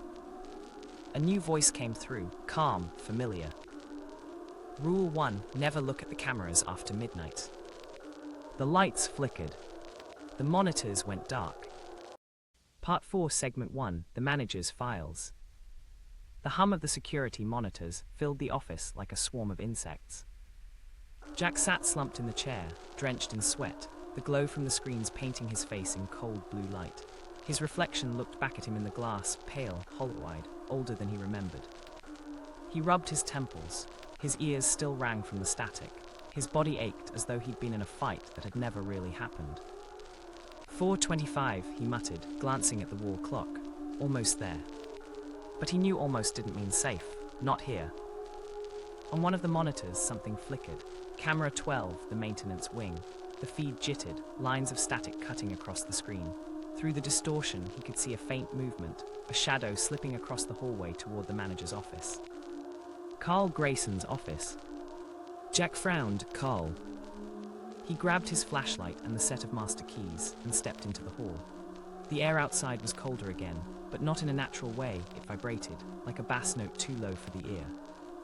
Every step he took echoed through the corridors, as if the mal itself were emptying out sound and feeding it back to him. When he reached the manager's office, the door was slightly ajar. Light spilled through the gap, a sickly yellow glow. Jack hesitated, then he pushed the door open. The office was larger than he expected. Clean, too clean. The desk was organized, papers stacked neatly, but the floor was wrong. He crouched down and ran his fingers over it. The tiles were old, cracked, but underneath the cracks he saw faint stains. Dark, circular patches, like something had soaked in decades ago. Blood! He straightened up, swallowing hard. The wall behind the desk was covered with framed photos, black and white snapshots of the Mall in its early years. Hawthorne Grand Opening, 1978. Staff photos, a Christmas sale event. In the center, one photo stood out. A group of employees smiling in front of a massive Christmas tree. Balloons, streamers. Jack leaned closer. There was Carl, younger, wearing the same smug half-smile. And beside him, Sam. Jack felt the blood drain from his face. Sam looked exactly the same as he did tonight. Not younger, not older, the same uniform, the same expression. He reached out and touched the frame, and his fingers brushed something warm. The photo pulsed. He yanked his hand back, but the glass began to warp, faces twisting, smiles stretching into screams. Blood began to run down inside the frame, dripping from their eyes. Jack stumbled back, heart pounding. The desk drawer rattled. He turned, pulling the flashlight beam toward it. Slowly, it slid open on its own. Inside was a single folder, yellowed with age, marked in fading red letters. Hawthorne Incident, 1984. He hesitated only a second before pulling it out. Inside were photographs, newspaper clippings, and a police report. The top page was a typed summary. December 21st, 1984, 11:37 p.m. Mass homicide at Hawthorne Mall, 27 confirmed dead, 6 missing. Suspect Samuel H. Doran, janitor, deceased. Cause multiple stab wounds, self-inflicted. Motive unknown. Jack stared at the name. Sam. He flipped through the photos, blurred black and white crime scenes, bodies in the food court, a blood-soaked Christmas tree, mannequins burned and melted together. And there, in one corner of a photo, the basement door. The caption beneath it read, "Access sealed permanently, February 1985. The radio crackled. Jack jumped, nearly dropping the file. You weren't supposed to see that. It was Carl's voice, calm, too calm. Jack pressed the radio to his mouth. Carl, what the hell is this? You knew about the massacre. You knew about Sam. Of course I knew. Someone has to keep it running. Jack froze. Keep what running? The Mall, Jack, the Hawthorne needs caretakers. It needs a balance, and every so often a shift. Static hissed. You've been doing fine so far, better than most. Jack's stomach turned. Most. The others before you, they didn't last the night. The sound of whispering filled the background of Carl's transmission. Faint voices, the same ones Jack had heard behind the basement door. The Mall remembers the blood, Jack. It feeds on it. Sam was the first to give it what it wanted. You're just continuing the tradition. Jack slammed the radio down. You sick bastard. He grabbed the folder and shoved it into his jacket. You're not keeping me here. As he turned toward the door, the lights in the office dimmed. The air shimmered. Carl's voice came again, this time from behind him. Leaving early isn't allowed. Jack whipped around. Carl Grayson was standing in the corner. Or what was left of him. His skin was ashen, his face warped like clay. His eyes were sunken hollows glowing faintly yellow. His suit was soaked in something dark that shimmered like oil. Carl, Jack whispered, backing away. Carl smiled thinly. I told you, Jack, someone has to keep the doors open. He raised a trembling hand, and the photos on the wall began to twitch and shake.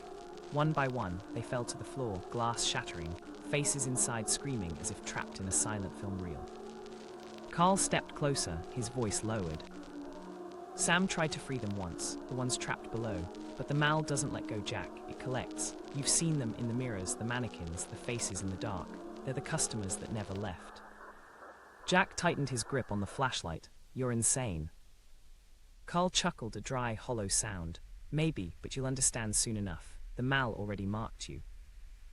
Jack's flashlight flickered. When it came back on, Carl was gone. Only the faint smell of smoke and iron lingered. He exhaled shakily and turned toward the hallway. But the office door now opened into somewhere else. Not the Mall corridor, not anything he recognized. A long black hallway stretched ahead, endless, walls dripping with the same black liquid from the basement.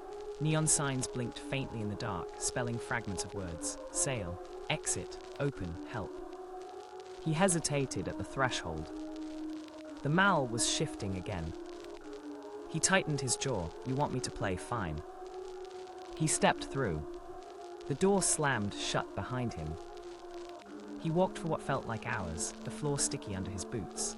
The sound of faint music drifted through the air, an old jingle, warped and slowed. Musical note come to Hawthorne, where dreams come true, musical note. Each syllable stretched and cracked, like a dying record. As he turned a corner, he saw a faint light ahead, a service counter with a glowing sign above it. Customer service. Behind the counter sat Sam. He looked the same as always, calm, tired eyes, faint smile. Jack, Sam said softly, you found the truth, didn't you? Jack's voice trembled, you killed them. Sam nodded slowly, I ended what had already begun. The mal took them first, I only opened the door. Why give me the rules? Jack demanded. Why help me at all? Sam sighed, because I don't want you to end like me, but you broke the rule, Jack. You listened. That means the mal owns a part of you now. Jack shook his head. No, I'm getting out of here. Sam's expression softened, almost pitying. You can't, not until it's done feeding.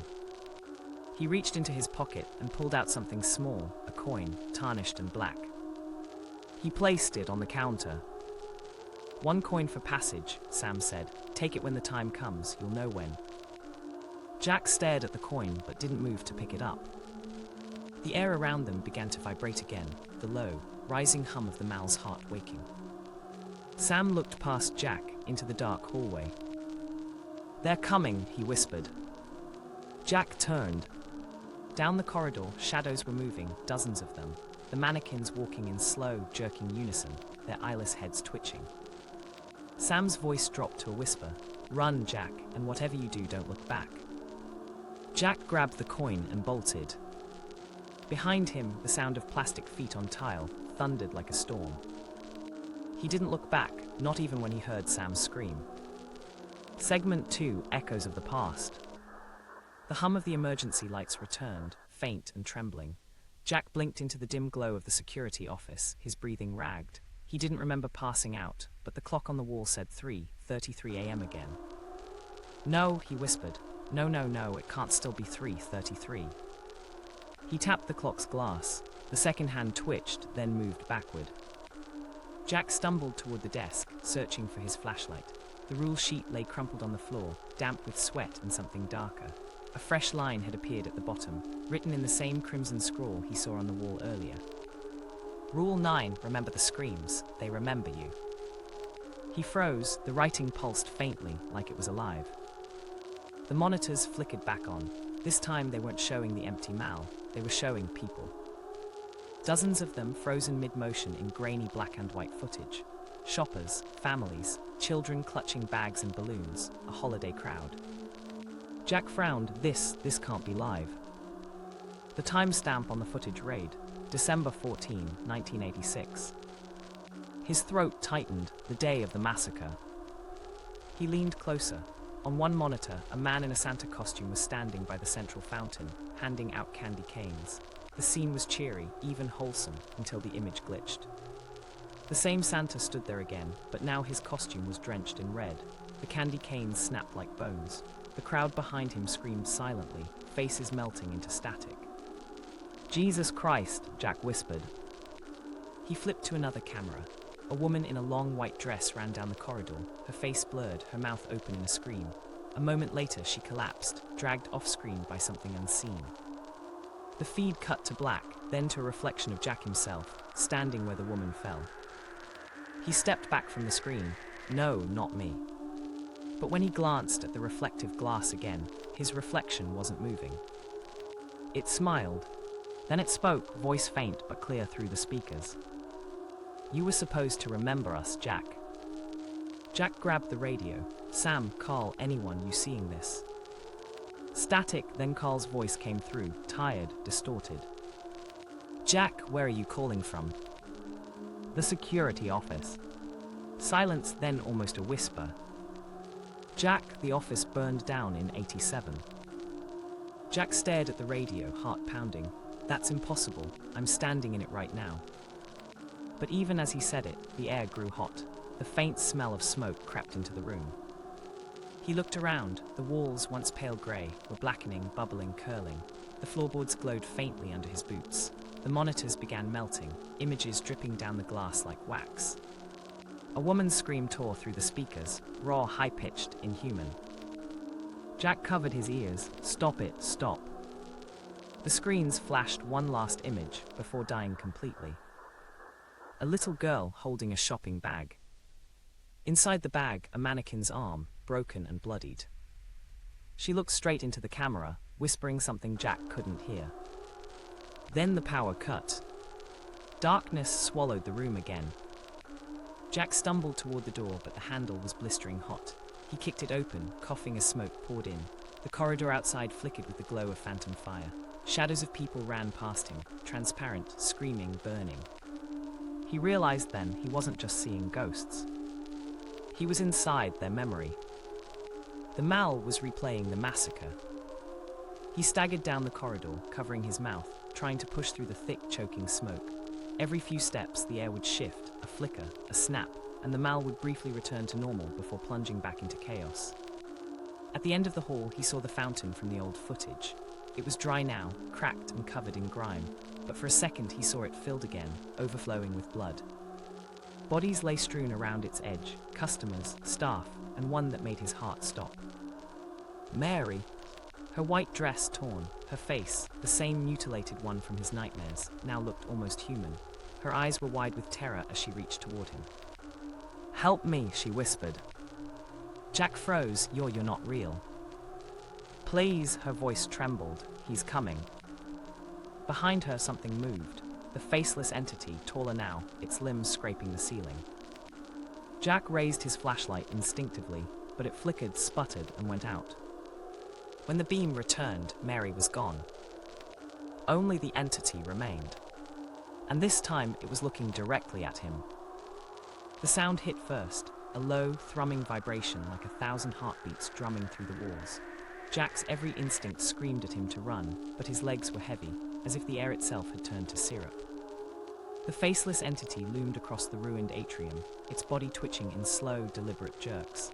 Each step it took distorted the world around it. Tiles cracked, ceiling lights shattered, and the very air rippled as though reality were rejecting its presence. Jack backed away, gripping his flashlight like a weapon. "Stay the hell back," he shouted hoarsely. "I didn't do anything wrong." The thing tilted its head, a grotesque mimicry of curiosity. Then, from deep within its hollow chest, came a voice, not its own, but dozens of voices layered over one another. Men, women, children, screaming, pleading.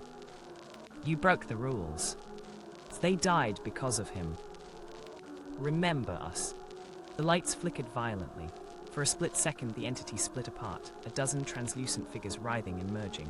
Shoppers, security guards, a janitor with a mop, a woman holding her child. All screaming, all dying. And among them's Mary. Her eyes locked with Jack's. She mouthed something he couldn't hear through the cacophony, then pointed toward the west corridor. "Mary," Jack croaked, coughing from the phantom smoke. What do you want me to see?" Her lips moved again, this time slower. He made out the words. "Find me." The entity lunged. Jack threw himself sideways, crashing through a cracked glass storefront. He hit the floor hard, shards slicing through his sleeve. The moment he landed, the temperature dropped, frost crawling over the tiles where flames had been seconds ago. He scrambled behind a display counter, gasping for breath. The distant footsteps of the faceless thing echoed through the mall, slow, heavy, deliberate. He clutched the rule sheet again. More words had appeared. Rule 10, when the past calls your name, follow, but don't answer. Jack stared at it, trembling. "Follow but don't answer," he repeated. "Right, sure, totally normal advice." A faint tapping broke the silence. He turned toward the sound. Behind the counter, a small television flickered to life on its own. Grainy static resolved into an image, the west corridor again, this time bathed in a sickly orange light. In the footage, a younger man in a security uniform walked cautiously through the hall. The name tag read, S. Whitman. "Sam." Jack's eyes widened. That's impossible. The video played on. Sam walked past the same storefront Jack had just broken into, stopped, and turned toward the camera like he knew he was being watched. Then he lifted a blood-stained piece of paper, the rules, and pinned them to the wall. The image glitched. For a moment, Sam's face was gone, replaced by a swirling blur of darkness, the same faceless void. When the picture steadied, Sam was smiling, but it wasn't friendly, it was hollow. Keep the rules alive and they'll keep you. The screen popped, smoke curling from its edges. Jack stumbled backward. The west corridor from the footage seemed to pull at him, like a magnet drawing a nail. The air warped, humming softly, and the burnt smell of smoke was replaced by something sweet perfume. Mary's perfume. It was faint but unmistakable, lavender and copper. "Find me," she had said. Jack hesitated, staring down the long, flickering hallway. "Follow but don't answer," he muttered. He took a deep breath and stepped forward. The corridor warped again as he entered. His footsteps no longer echoed, they were absorbed by the walls. The mannequins he'd seen earlier were gone, replaced now by scattered objects from another time. A tricycle, a handbag, a half-eaten pretzel fossilized in dust. The smell of rot mingled with the faint melody of Mal music playing on some unseen intercom, warped, slow, like a vinyl dragged backward. He turned a corner and froze. There she was, Mary standing beneath a flickering exit sign. Her white dress was torn, her face hidden by tangled hair. She wasn't a ghost this time, she looked alive. Jack took a cautious step closer. Mary. Her head lifted slightly, a soft sob escaped her throat. "You shouldn't be here," she whispered. "He's not done yet." "Who?" Jack asked, voice trembling. She didn't answer. Instead, she reached toward him, her hand trembling, eyes pleading. "I just want to go home," she said. "Please, help me remember." He took another step, hand outstretched, and the light snapped off. A whisper inches from his ear. "You answered." Something cold gripped his shoulder. Jack spun around, and the world folded in on itself. Jack hit the ground hard, but when he opened his eyes, the air was different. The rot, the smoke, the ruin, gone. In their place was bright light, music, the sound of laughter. He sat up slowly. The Hawthorne Mall stood before him in its full glory, neon signs blazing, stores alive, people everywhere. The air smelled of popcorn and perfume. Somewhere nearby, Christmas music was playing through hidden speakers. Jack staggered to his feet. What the hell? A little boy ran past him, nearly knocking him over, chased by his mother. A janitor mopped the floor near the fountain, humming. Security guards chatted near the food court. Everyone was alive. Jack stumbled to the mirrored storefront nearby. His reflection stared back at him, but not his reflection. He was wearing an old Hawthorne security uniform. The patch was faded, the name tag read J. Harper. His pulse spiked. "No, this isn't real, this can't be." A man's voice interrupted him. "Rough first week, huh?" Jack turned. It was Sam. Young, vibrant, smiling in a way Jack had never seen before. His mop and bucket gleamed, his uniform crisp. Jack's throat went dry. "Sam." "Name, Whitman. Samuel Whitman," the man said cheerfully. "Night crew's not too bad once you get used to the weird noises. You'll be fine." Jack took a step back. "You're dead." Sam blinked. "Well, I feel alive." The crowd around them kept moving, laughing, talking, shopping, but none of them looked at Jack. None of them looked at either of them. It was like the two men existed outside their perception, trapped between frames. Jack rubbed his temples. "I broke the rules," he muttered. Sam smiled faintly. "We all did eventually." Then his face shifted, not grotesquely, not instantly, but subtly, like a ripple of heat distortion. His smile flattened. His eyes went dark. "They always start by watching," Sam said, voice now layered with others. "Then they rewrite." Jack's vision blurred, the Mall lights flickered. The happy chatter warped into screams. The Christmas music slowed to a dirge. The same shoppers he'd seen alive seconds ago now froze mid-motion. Their faces twisted, melting, turning to static. Blood bloomed like ink through their clothes. The janitor dropped his mop, screaming as unseen claws tore across his back. The mother clutched her child, only for both to vanish into a burst of black smoke. The massacre had begun. Jack's knees weakened. He turned, stumbling toward the fountain, now filling rapidly with blood. The ground vibrated beneath his boots. People ran, collided, fell. Something unseen, massive, hungry, tore through the crowd, leaving streaks of darkness behind. And through it all, Mary was running again, the same scene from the footage, replaying in horrifying clarity. Her white dress was stained crimson. She tripped, fell, and crawled toward the service hallway. Jack sprinted after her. Mary! He reached her just as she reached the corner. She looked up, face trembling with terror. "It's him," she whispered. "He's wearing your face." Before Jack could speak, a figure stepped from the shadows ahead. Another Jack Harper. His uniform was identical, his eyes blank, his expression a perfect copy, but colder, emptier. Jack froze. What are you?" The double tilted its head, the one who stayed. It raised a gun, Jack's gun. The shot rang out. Jack Dove, hitting the ground as the bullet shattered a nearby display case. When he looked back up, the double was gone, but Mary lay motionless on the floor, blood pooling beneath her. He crawled to her, shaking. No, Mary, stay with me." Her hand gripped his wrist weakly. She looked up at him, eyes wide with something between sorrow and relief. "It wasn't you," she whispered. "It never was." Then her body dissolved, into ash, into smoke, into nothing. The mall went silent. Every light went out, leaving only the faint red glow of the emergency signs. The fountain gurgled one last time before freezing solid, the blood within it turning to black glass. Jack sat there, trembling, staring at the empty space where she'd been. The intercom crackled overhead. "Attention, shoppers, Hawthorne Mall will be closing permanently. Thank you for your patronage." Then faintly beneath the static, Sam's voice. "You've seen it now, Jack. The past doesn't echo, it repeats." Jack turned, the hall was empty. The world around him began to fold, tear, dissolve. The mall was crumbling like paper in firelight, disintegrating into darkness. He tried to run, but every step felt slower, heavier, until he realized. He wasn't in the mall anymore. He was back in the security office. Alone. Smoke drifted through the air, faint and ghostly. The clock read 4:03 a.m. Jack looked at his reflection in the dark monitor screen. It blinked, but he didn't.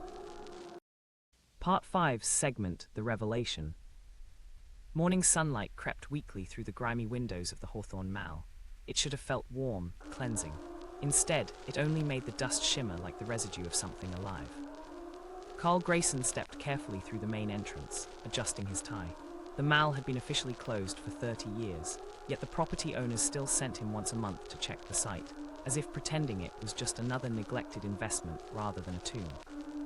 His shoes echoed on the cracked tiles, each step reverberating through the empty corridors. The air was stale, dry, and carried that faint metallic tang that never really went away. He stopped near the security office door. It was ajar. "Sam," he called, "you here?" Silent. Carl sighed. He rubbed his temples, already regretting the assignment. He had no idea who this Sam was. The reports always mentioned him. Custodian, keeps the place clean, paid in cash.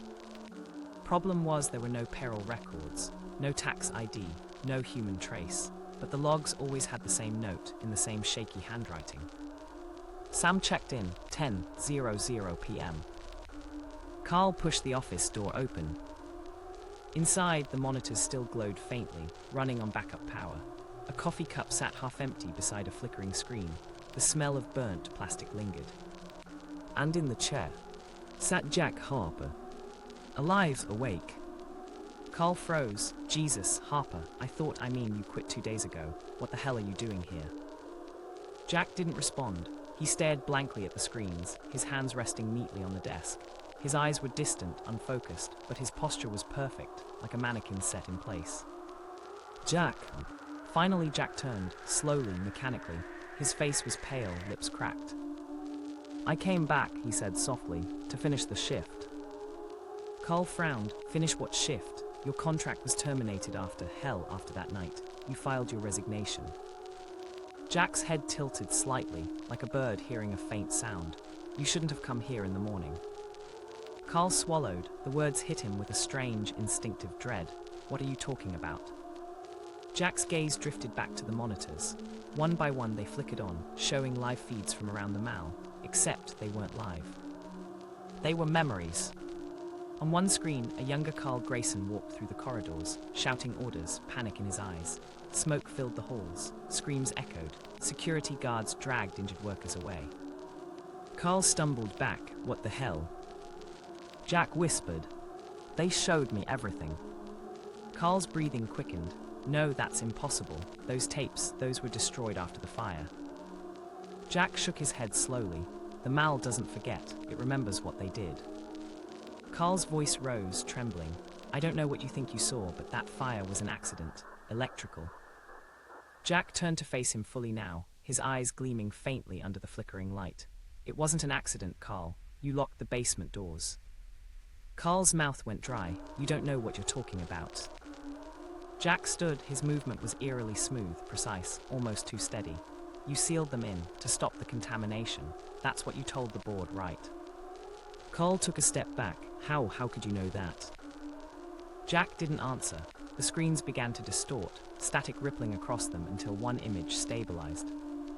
A group of people trapped behind a metal door, pounding, screaming for help. Flames reflected in the glass. Among them, Mary, her face twisted in terror. Carl clutched his head. No, I tried to save them. The door was already locked. Jack's voice cut like a knife. You watched them burn. The words echoed in the room like a judgment. Carl's knees buckled. I did what I had to do. There was something down there. You don't understand what that place was. Jack leaned in, his tone quiet but sharp. Then tell me. Carl's breathing was ragged. His eyes darted toward the monitors, as if searching for mercy in their flicker. The basement, it wasn't storage, he said finally. It was research. Jack's expression didn't change. Carl continued, voice cracking. The company, before it was Hawthorne, it belonged to a biotech firm. They were testing synthetic neuroplastic compounds. They said they could store human memories, transfer consciousness. It was supposed to revolutionize advertising, retail, record your emotions, your experiences, make you buy more. He laughed weakly, a dry, broken sound. But it went wrong. The system didn't just copy minds, it absorbed them. Everything they felt, everyone who died here became part of it. Jack's eyes darkened, and you covered it up.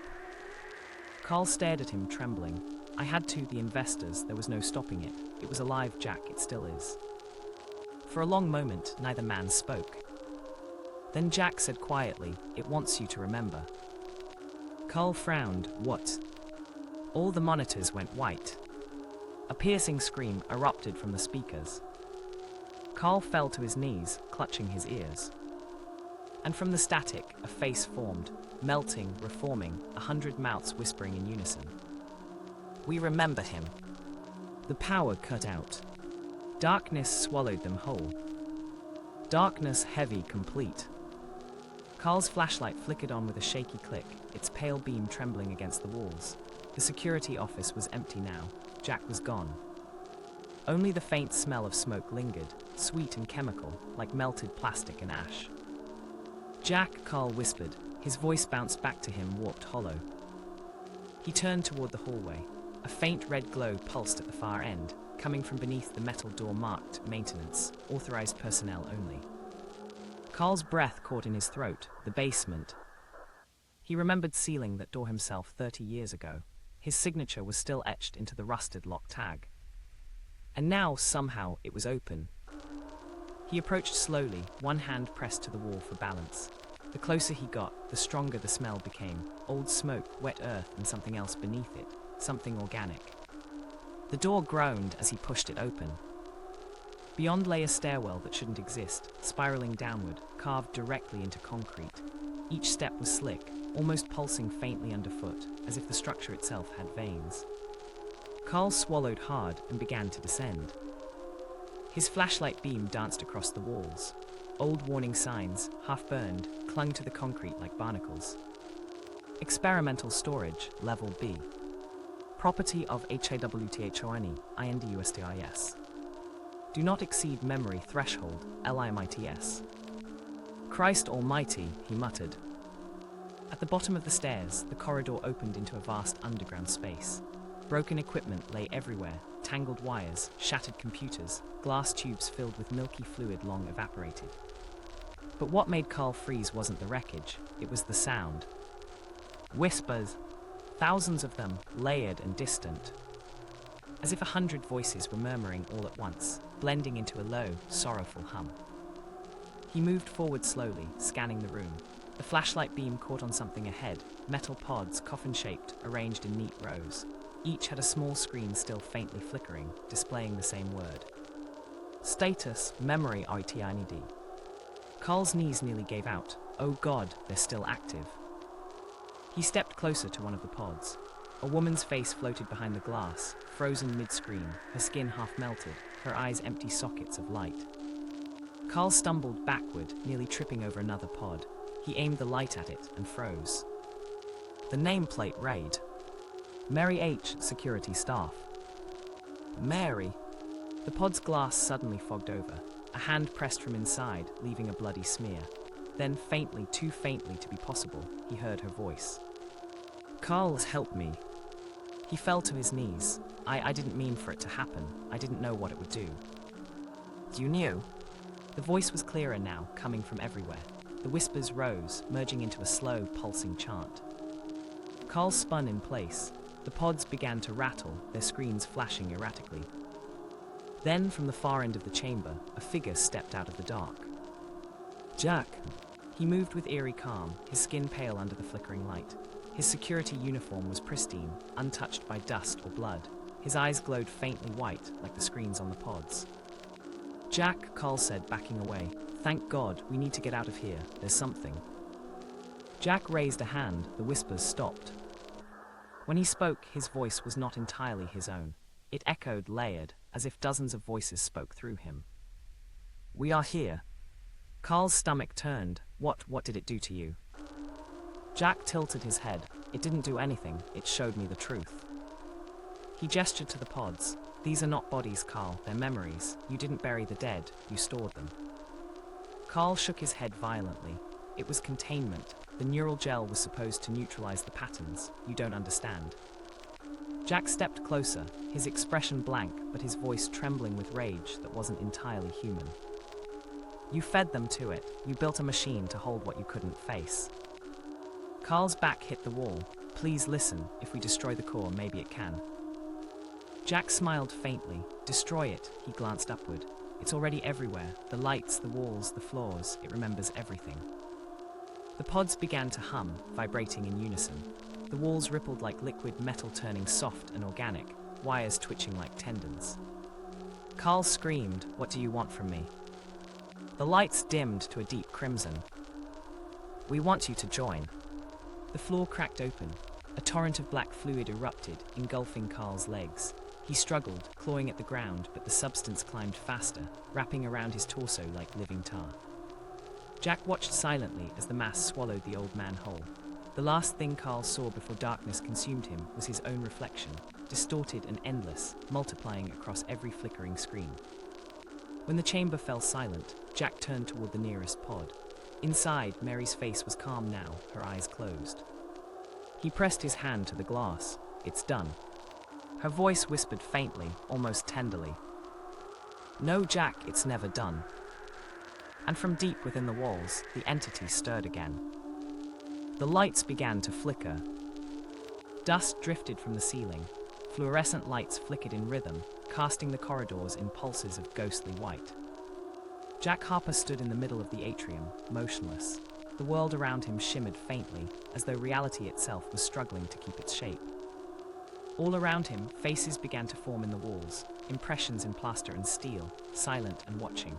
Their mouths opened and closed soundlessly, whispering words that brushed against his mind rather than his ears. Stay with us. Remember us. Become one of us. Jack's flashlight rolled away, spinning until it clattered against the far wall. He didn't chase it. He didn't need to. He could see everything now, through the cameras, through the walls, through the trembling nervous system of the mal itself. He felt its pulse in his chest. A shape moved across the atrium balcony. Mary. Her silhouette was faint, shimmering like smoke. She walked as if half dreaming, her body flickering between human and mannequin, her limbs smooth, reflective. Her voice came soft, filled with sorrow. Jack, you can stop fighting. He stared up at her. This thing, it's using you, it's using them. Her head tilted slightly, eyes glassy and wet. It's not using us, it is us. Every scream, every thought, every regret we ever left behind. It's memory, Jack, you can't kill memory. Jack's jaw tightened, then I'll damn sure try. He turned toward the escalators, where the hum was loudest, like the heartbeat of something enormous below. As he descended, the lights above shattered one by one, plunging him deeper into rhythmic darkness. At the bottom, he reached the core again, the pulsating mass of wires, flesh and glass. But it had grown. It filled the entire lower floor now, pulsing like a colossal living lung. Screens and faces shifted across its surface, blinking, murmuring, watching. The voice of the entity rolled through the air, an avalanche of whispers merging into one. You came back. You broke the seal. Now do you remember? Jack raised his gun, not that he believed it would help. The steel trembled in his hand. You don't own me. The entity laughed, not with sound, but with vibration. Every wall, every light fixture, every bone in his body shook with it. You're already part of us, Jack Harper. You entered our memory. You belong to the moment you witnessed. Images flashed in his mind. Mary screaming, Carl locking the door, flames devouring the trapped workers, mannequins melting into flesh. He saw himself among them. He saw his own face reflected in the smoke. Stop, he shouted, clutching his head. They're not my memories. Then why do you remember them? The whisper filled every cell of his body. Jack dropped to his knees, trembling. His thoughts were fracturing, shards of other lives piercing through his own. Laughter, pain, the smell of smoke, the feel of melting plastic on skin. Jack, Mary's voice came again, closer now. He looked up to see her standing beside him, her hand reaching out. Let go, it's easier that way. He shook his head violently. No, someone has to end this. Mary smiled sadly. You can't end memory, you can only choose what to keep. Jack looked at the gun in his hand. Slowly, he turned it toward the main power conduit, an enormous cable feeding into the core, humming with current. Then I'll choose forgetting. He fired. The shot echoed like thunder. Sparks exploded, light flared, and the entire mall screamed. Not a sound of pain, something deeper. The sound of thousands of minds tearing apart. The floor buckled, walls cracked open, vomiting black fluid. The lights strobed violently. Mary's figure flickered in and out, her voice faint. You can't destroy what remembers, Jack. You can only bury it again. Jack stumbled backward as the ceiling collapsed, glass raining around him. He sprinted through the debris toward the service exit, every step fighting gravity as the floor twisted beneath him. He burst through the door into dawn. Outside, the mall shuddered one last time, then went still. For a long moment, there was nothing but silence and the soft hiss of wind through the parking lot. Jack turned, panting, staring at the building. Smoke rose faintly from the vents. The sun caught the shattered glass, making it glimmer like wet eyes. He stumbled toward his car, every nerve burning. His hands shook as he jammed the keys into the ignition. The engine coughed to life. He looked up into the rearview mirror and froze. Mary sat in the back seat, her reflection only. Her eyes were calm now. The mall remembers Jack. The radio crackled to life, an old announcement tone, followed by a familiar voice. Attention all staff, night security check-in 2:07 a.m. all clear. Jack exhaled, eyes wet, whispering, no, it's over. But the mirror behind him flickered once more. His reflection blinked. Out of sync. Then smiled. The headlights dimmed. The car radio whispered one last time. Welcome to Hawthorne Mall.